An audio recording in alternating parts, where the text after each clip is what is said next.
તરફ સુરતના સચિન વિસ્તારમાં ગાંજાના જથ્થા સાથે એક શખ્સની ધરપકડ કરવામાં આવી છે। 7 કિલો ગાંજા સાથે શ્રીકાંત કુશવાહા નામના શખ્સની ધરપકડ।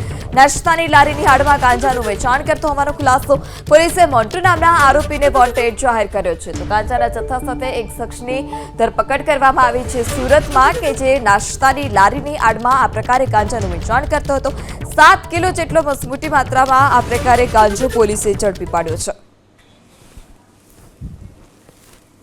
છેલ્લા 2 વર્ષથી એ સુરત વિસ્તારમાં રહેતો હતો અને આ જે ટપરી એ છેલ્લા 15 દિવસથી ચલાવતો હતો અને આ ટપરીમાં નાસ્તો અને બીજી વેફર ને એવી બધી વસ્તુઓ રાખતો હતો અને એના આડમાં આ રીતે ગેરકાયદેસર ગાંજાનો વેપાર પણ કરતો હતો, છૂટક વેચાણનો વેપાર કરતો હતો। આ જે આરોપીની પ્રાથમિક પૂછપરછ કરતા એણે એવું જણાવ્યું છે કે આ જે ગાંજાનો જથ્થો જે છે મોન્ટુ નામનો ઇસમ, કે જેનું પૂરું નામ અને સરનામું જણાવી આવેલ નથી, પણ એ મોન્ટુ અશ્વિનીનગર અશ્વિની કુમાર રેલવે પટ્ટીની પાસે રહે છે, એની પાસેથી એ આ ગાંજાનો જથ્થો લઈ આવેલો છે। પ્રાથમિક તપાસ દરમિયાન અને આજ દિન સુધીની તપાસ દરમિયાન આ આરોપી વિરુદ્ધમાં કોઈ ગુનાહિત ઇતિહાસ જણી આવેલો નથી।